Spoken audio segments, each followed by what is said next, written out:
سلام بچه‌ها، خیلی مخلصم، خیلی خوش اومدین به این ویدیوی دیگه. بچه‌ها امیدوارم که تو این ویدیو بالاخره کاراتون در بیاد. بالاخره بله دیگه، نذارید من بگم دیگه، انشالله که درست میشه. قصه نخور، از سینگلی در میاد.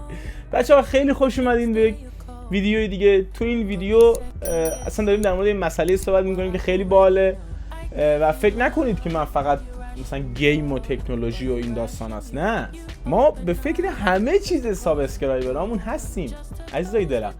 فقط گیم و اینا نیست، ما مسیر زندگی شما رو ما تو این کانال میسازیم. این کانال اصلا ساخته شده برای تمام مسیرهای جدی، شوخی و آینده دار زندگی شما. فقط بازی نیست، خیلی چیزای دیگه هست. بچه‌ها خیلی خوش اومدین به این ویدیو. تو این ویدیو میخوایم در مورد 3 تا اپلیکیشن که یا نرم افزار به فارسی بخوام بگم که بچه‌ها شما میتونید تو این یک فرد دیگه رو پیدا بکنید که حالا برای ارتباط گرفتن، آشنایی، دوستی، حتی ازدواج، همه اینا شما میتونید انتخاب کنید. برید بیایم تا بهتون بگم که ماجرا از چه قراره. خب بچه‌ها خیلی خوش اومدید، سلام مجدد. بچه‌ها تو این 3 تا نرم افزاری که میخوام بهتون معرفی بکنم، آخری از همه بهتره. یعنی تو آخریه اگر کارتون در نیاد دیگه بری دیگه، هیچ جا کارت در نمیاد دیگه. سینگل بگوره بدبخت دیگه. اگه تو آخری نتونی دیگه هیچ جا نمیتونی دیگه، اصلا صحبتشو نکن، برو همونجوری تنها برای خود زندگی کن تا آخر عمر، به تنهایی بگذرون. خب بچه‌ها اولین نرم افزار طلوعه، اسمش طلوعه. این نرم افزار برای اپل که نیست، کلا برای گوشه آیفون که نیست، فقط برای گوشه اندروید نرم افزار داره که میتونید تو گوگل پلی دانلود بکنید. یه سری مشخصات از خودتون، 2-3 تا عکس از خودتون و شهری که زندگی میکنید و همه این داستانا رو وارد میکنید، ثبت نام میکنید. حالا اونجا یه سری افراد هستن، یه سری افرادی مثل شما اونجا ثبت نام کردن که از اقصانقاط ایرانن و شما میتونید پروفایلاشون رو ببینید، اونا هم پروفایلای شما رو میبینن. اگر شما دوست داشتین اونا رو لایک کنید، اونا هم شما رو لایک کردن، خب با هم دیگه وارد مچ میشیم. فقط نکته‌ای که هست، این برنامه رایگانه، یعنی نیازی نداره که اشتراک براش تهیه بکنید. اما یه نکته منفی که داره اینه که شما مثلا اگر در شهر یزد یا شهر مشهد یا شیراز هستید، افرادی رو به شما نشون نمیده که فقط در شیرازن، از تمام ایران به شما نشون میده افراد، حالا چه دختر چه پسر، از تمام ایرانن. یعنی اینجوری نیست که فیلتر کرده باشه، نه دیگه. حالا شما باید بین مثلا انسان‌های متفاوتی اسکرول کنین تا اون کسی که مثلا شما ازش خوشتون میاد و اهل شهر شماست رو پیدا بکنید و لایک کنید و اون باز به ارتباط به اون لایک اون فردم که شما لایکش کردید داره. اگر اونم شما رو لایک بکنه میتونید با هم دیگه چت بکنید. حالا نرم افزار دوم مثل خودتونه. نرم افزار دوم مثلا اسمش مثل اسم اون کساییه که اومدن روی این ویدیو لایک کردن، اومدن این ویدیو رو دیدن. اسم نرم افزار شیطون. اسم نرم افزار شیطونه بچه‌ها.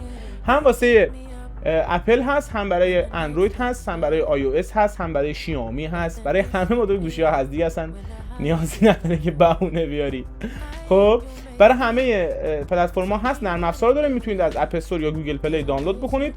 این هم بچه‌ها تقریبا مثل همون قبلیه، اما نکته‌ای که داره یه مقداری کامل‌تره. یعنی شما مثلا تو بیوگرافیتون غذایی که دوست دارید رو هم مثلا میتونید بنویسید، قدتون، وزنتون، سنتون، کجا زندگی می‌کنید، علایقتون چیه، عکستون رو مثلا میذارید، مثلا میگید یا مثلا به عکستون واکنش نشون بده.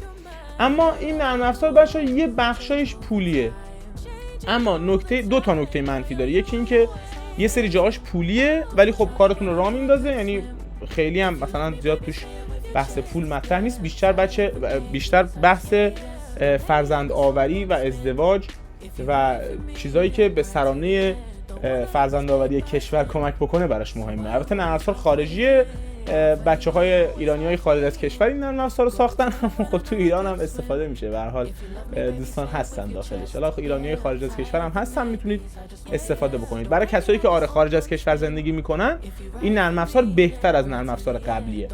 اما نرم افزار آخر که گفتم اگه تو این کار در نیاد هیچ جا کار در نمیاد، گلم ببین این نرم افزار شاید جای دیگه هم شنیده باشی، ولی اینجا اومدیم با هم صادقانه بازش کنیم ببینیم مثلا چیه. نرم افزار جینجر. بچه‌ها جینجر واسه اندروید فکر می‌کنم نرم افزار داره، ولی برای آی او اس نرم افزار نداره، به صورت وب باید انجام بدید، باید اد تو هوم اسکرین بکنید. حالا نکات مثبتی که میگم اگه تو این کار در نیاد جای دیگه کار در نمیاد چیه؟